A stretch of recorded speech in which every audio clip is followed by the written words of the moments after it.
નમસ્તે ફ્રેન્ડ્સ, આજે હું તમારી માટે એક સબ્જીની રેસીપી લાવી છું.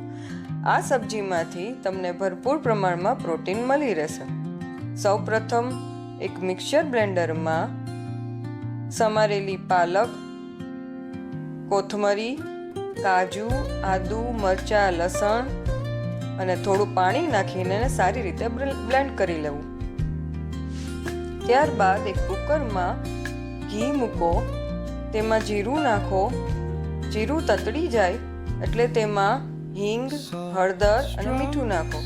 ત્યારબાદ તેમાં ચોપ્ડ ઓનિયન્સ નાખો, ચોપ ટમેટા નાખો. આ બધી વસ્તુને સારી રીતે સાંતળી લેવું. સંતળાઈ જાય ડુંગળી ટમેટા પછી તેમાં તૈયાર કરેલી પાલકની ગ્રેવી નાખો.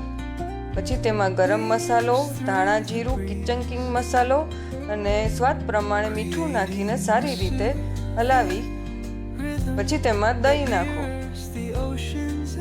તેમાં થોડું પાણી અને વટાણા નાખો. આ બધી વસ્તુને 2 સીટી મારી દેવાની છે. 2 સીટી મરાઈ જાય પછી કુકર ખોલી તેમાં તોફુ અથવા પનીર નાખો.